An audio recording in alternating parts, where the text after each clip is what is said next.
Number 4 سورۃ النساء آیت نمبر 102 تفسیر وَإِذَا كُنْتَ فِيهِمْ، اور جب آپ ان میں موجود ہوں. یہ ہے اب کافروں کے اوپر بات ہوئی تھی نا کہ وہ تمہیں ستائیں. اب یہ جہاد کا حکم آ گیا کہ اگر آپ جہاد میں ہوں. وَإِذَا كُنْتَ فِيهِمْ، یہ رسول اللہ صلی اللہ علیہ وسلم کو حکم دیا جا رہا ہے کہ جب آپ خود بنفس نفیس تشریف فرما ہوں فَأَقَمْتَ لَهُمُ الصَّلَاةَ، تو آپ ان کی نماز میں امامت کیجئے، آپ ان کے لیے نماز میں کھڑے ہو جائیں، آپ ان کو نماز میں کھڑا کریں. جب فَأَقَمْتَ لَهُمُ الصَّلَاةَ، آپ ان کے لیے نماز کو آپ ان کے لیے کھڑا کریں جب نماز کو، تو پھر اس کی آگے تشریح کی ہے کہ نماز کیسی پڑھی جائے گی. یہ جو بات ہے کہ جب آپ ان میں موجود ہوں، اس قید سے امام ابو یوسف رحمۃ اللہ علیہ خود حنفی فقہا میں سے اس کے قائل ہوئے ہیں کہ یہ وقت یہ آیت رسول اللہ صلی اللہ علیہ وسلم کے زمانے کے لیے تھی، حکم اسی وقت کے لیے تھا، اس کے بعد یہ منسوخ ہو گیا. اور باقی حسن ابن زیاد بھی ہیں حنفی فقہا میں، وہ بھی اس بات کے قائل ہیں. ان دو کو چھوڑ کے باقی سارے ہی حنفی تقریباً اس کے قائل ہیں کہ رسول اللہ صلی اللہ علیہ وسلم جب موجود نہیں رہے تو ان کے بعد جتنے بھی ان کے نائب آتے چلے گئے ہیں، حکمران آئے ہیں یا جو لوگ بھی آئے ہیں، وہ سب اس آیت پر عمل کر سکتے ہیں. وَإِذَا كُنْتَ فِيهِمْ فَأَقَمْتَ لَهُمُ الصَّلَاةَ، اور جب آپ ان میں موجود ہوں اور نماز ان کے لیے کھڑی کریں تو پھر اس وقت کیا ہو جانا چاہیے؟ ہونا یہ چاہیے کہ دو گروہ بن جائیں. عین حالت جنگ میں بھی نماز کی معافی نہیں، ایک حالت جنگ شروع ہونے سے پہلے ہے جبکہ ڈر لگ رہا ہو کہ اگر مسلمان ذرا سے بھی غافل ہوئے اور سب نے مل کر نماز پڑھی تو کافر حملہ کر دیں گے. یہ دوسری حالت ہے. ان دو حالتوں میں سے جو دوسری یہ حالت ہے نا کہ ابھی جہاد شروع نہیں ہوا اور مسلمان سارے جمع ہیں اور کافر بھی جمع ہے اور نماز کا وقت آ گیا، یہ اس وقت کے لیے ہے جب میدان جنگ میں لڑائی شروع ہو جائے، پھر اس کے لیے آگے حکم آ رہا ہے. تو فرمایا کہ فَلْتَقُمْ طَائِفَةٌ مِّنْهُمْ، تو ان میں سے ایک گروہ کو چاہیے کہ وہ کیا کرے؟ آپ کے ساتھ کھڑے ہوں. وَلْيَأْخُذُوا، اور وہ لے لیں أَسْلِحَتَهُمْ، اپنے ہتھیار، اپنا اسلحہ وہ سجا لیں، اور اس کے بعد وہ ایک رکعت آپ کے پیچھے پڑھیں. یہ اسے کہتے ہیں صلاۃ الخوف. اور اس کی کئی ایک ترکیبیں حدیث میں آئی ہیں اور رسول اللہ صلی اللہ علیہ وسلم نے کئی چیزیں بتائی ہیں. قرآن پاک یہ بتا رہا ہے کہ ایک رکعت وہ آپ کے پیچھے پڑھیں. حنفیوں نے اسی پہ فتویٰ دیا ہے کہ وہ گروہ ایک رکعت پڑھے گا اور واپس چلا جائے گا. اور وہ جب دو گروہ ہو گئے، جس گروہ نے بھی نماز پڑھی ہی نہیں، جب دوسری رکعت کے لیے رسول اللہ صلی اللہ علیہ وسلم کھڑے ہوں یا امام کو ان کا نائب کھڑا ہو جو میدان جنگ میں نماز پڑھا رہا ہے، تو وہ جو گروہ دشمن کے سامنے تھا، مسلمانوں کی حفاظت کے لیے کھڑا تھا، اب یہ پہلا جس نے ایک رکعت پڑھی ہے ان کی جگہ چلا جائے اور وہ آ کے یہاں دوسری رکعت پڑھے. تو امام کی 2 رکعتیں ہو گئیں اور ان کی ایک ایک رکعت ہوئی. تو وہ دوسری رکعت وہ جو گروہ ہے اپنی الگ پڑھ لے، کھڑے ہو کے پڑھ لیں، رکوع اور سجدے کے لیے اشارے کر لیں، تو ان کی 2 رکعتیں ہو جائیں گی، ان کی نماز ہو جائے گی. اور ایک رکعت جو انہوں نے پڑھی ہے یہ واپس جا کے بھی اسی طرح دوسری رکعت اشاروں میں پڑھ لیں، ان کی نماز ہو جائے گی. اور اگر پڑھنی ہے پوری 4 رکعتیں رسول اللہ صلی اللہ علیہ وسلم نے پڑھی یا امت میں کوئی پڑھنا چاہے تو پھر ایک رکعت میں وہ چلے گئے اور جو پارٹی پہلے کھڑی تھی وہ یہاں آ گئی. پھر اس کے بعد جب یہ گئی تو وہ آئے جو ایک رکعت پڑھ چکے تھے، انہوں نے 2 پڑھی. جب وہ چلے گئے تو پھر جنہوں نے ایک رکعت پڑھی ہوئی تھی وہ آ گئے، 2 دونوں کی ہو گئی اور امام کی 4 رکعتیں ہو گئیں. یہ میدان جنگ میں جہاد سے پہلے کا اللہ نے حکم دیا ہے. اور ارشاد فرمایا کہ فَإِذَا سَجَدُوا، اور جب وہ سجدہ کر لیں ایک پارٹی پہلی، فَلْيَكُونُوا مِنْ وَرَائِكُمْ، تو انہیں کیا چاہیے؟ سجدہ کرنے کے بعد پرے ہو جائیں آپ سے، من ورائکم، آپ کے پیچھے سے ہٹ جائیں ایک رکعت پڑھ کے. وَلْتَأْتِ طَائِفَةٌ أُخْرَىٰ، اور اس کے بعد دوسری جماعت آئے، لم یصلوا، جنہوں نے نماز نہیں پڑھی، فَلْيَصَلُّوا مَعَكَ، فَلْيُصَلُّوا، تو وہ نماز پڑھیں گے آپ کے پیچھے. وَلْيَأْخُذُوا حِذْرَهُمْ وَأَسْلِحَتَهُمْ، اور انہیں چاہیے کہ اپنا بچاؤ بھی پورا رکھیں اور اس کے ساتھ ساتھ اسلحہ بھی ان کے پاس ہونا چاہیے. تو اسلحے سمیت انہوں نے بھی دوسری رکعت پڑھ لی. دو رکعتیں ہو گئیں ان دونوں جماعتوں کی کہ ایک انہوں نے امام کے پیچھے پڑھی, ایک جا کے اپنی پڑھیں گے.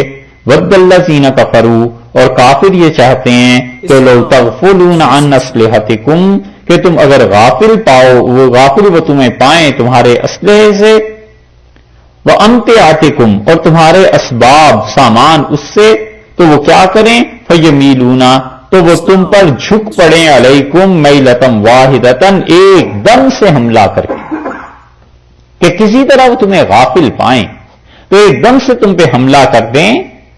دیکھو یہ کافر چاہتے ہیں, لیکن تم اس کا موقع انہیں نہ دینا.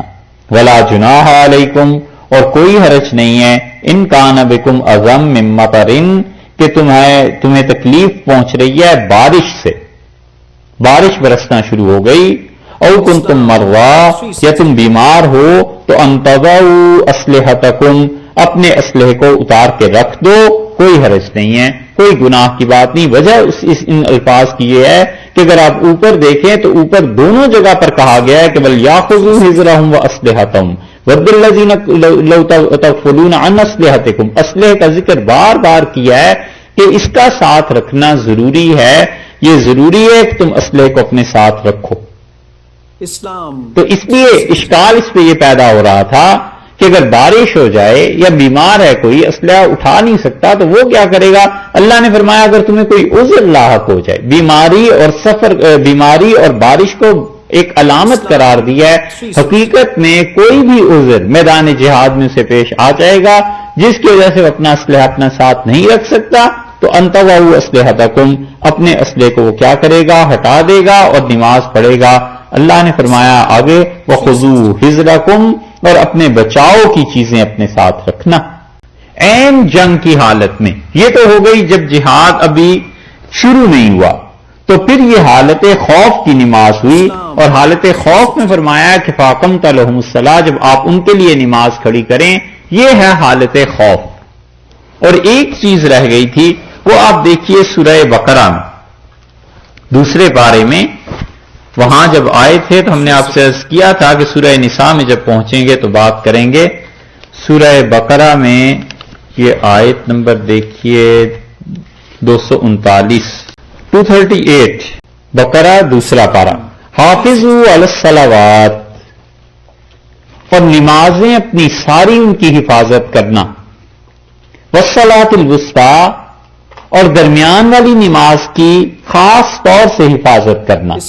وقوموا للہ قانتین, اور اللہ کے سامنے ادب سے کھڑے رہنا.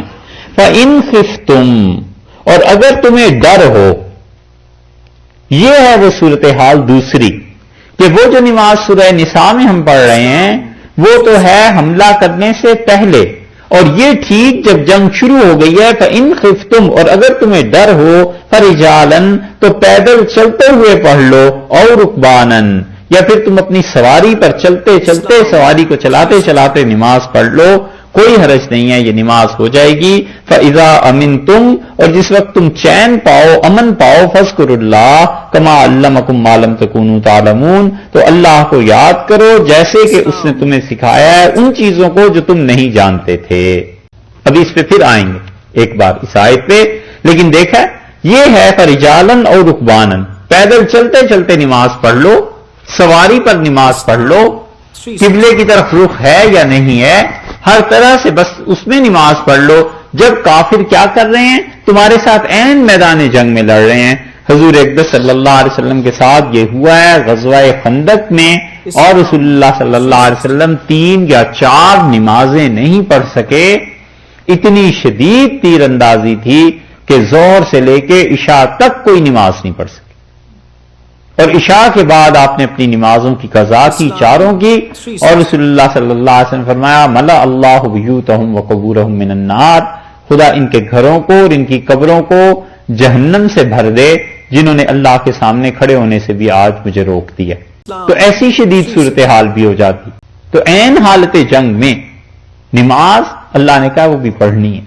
اور کبھی کبھی یہ صورت بھی پیش آ سکتی ہے جو حضور اقدس صلی اللہ علیہ وسلم کو پیش آئی, تو بس ٹھیک ہے. پھر وہ نمازوں کو اگر ایسی صورتحال پیش آ جائے تو قضا کرنی چاہیے بعد میں. اللہ تعالی نے فرمایا ہے کہ دیکھو نماز اس کو تو نہیں چھوڑنا، لیکن وَخُذُوا حِذْرَكُمْ، اس کے ساتھ ساتھ تم کیا کرو گے؟ خُذُوا حِذْرَكُمْ، اپنے اسلحے سے غافل نہ ہونا. اور یہ جو دوسری صورت ہے، یہ جو ہم نے بھی پڑھی ہے، اس میں سورہ بقرہ کی آیت میں، اس میں جماعت بھی ختم ہو جائے گی. جماعت سے نماز ہو ہی نہیں سکتی، وہ تو ہر آدمی اپنی انفرادی نماز پڑھے گا. جماعت اڑ گئی اس میں. ان اللہ اعد للکافرین عذابا مہینا، اور اللہ تعالی نے کافروں کے لیے تیار کر کے رکھا ہے ایسا عذاب جو انہیں رسوا کرے. اتنا کسی کو تکلیف میں ڈال دینا کہ وہ اپنی عبادت بھی نہ کر سکے مسلمان، اور اللہ کے سامنے جھک بھی نہ سکے. اللہ نے فرمایا ان منکروں کے لیے ذلت کی مار ہے. تو خوف کی نماز بھی آ گئی، سفر کی نماز بھی آ گئی، اور خوف کی نماز کی بھی دونوں حالتیں آ گئیں، جہاد سے پہلے کی بھی اور عین میدان جنگ میں. قندھار کبھی فتح نہیں ہوا تھا سارے مغلوں سے، یہ کبھی بھی ان کے ہاتھ نہیں آیا. اور اکبر نے بڑی کوشش کی، جہانگیر نے، اور شاہ جہان کو بہت تھا کہ قندھار کسی طرح فتح ہو جائے. تو اس نے اپنے بیٹوں سے کہا کہ قندھار کا کچھ کرو. تو بیٹوں نے عذر کر دیا، انہوں نے کہا قندھار تو پورے دادا پردادا سے کسی کے قابو میں نہیں آیا، یہ قندھاری تو ہمارے قابو میں کہاں آئیں گے. ایک آدمی تھا اورنگزیب ان کے بیٹوں میں، انہوں نے کہا قندھار فتح کر کے دیں گے، اور وہ چلے گئے.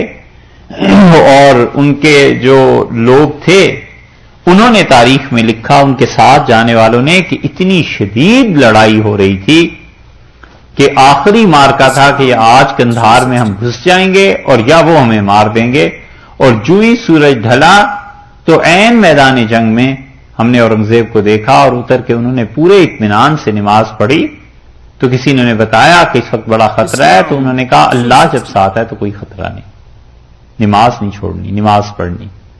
اور قندھار پہلی مرتبہ انہوں نے ہی فتح کر کے ہندوستان میں شامل کیا. یہ مسلمانوں کا کوئی کام ہی نہیں. یہی ہے نا، ایسے لوگ تھے. اسی لیے اقبال نے کہا ہے کہ لڑائی میں بھی اگر ایسا وقت آ جاتا تھا تو اللہ کے حضور میں لوگ سجدہ ریز ہو جاتے تھے، نماز نہیں چھوڑتے تھے.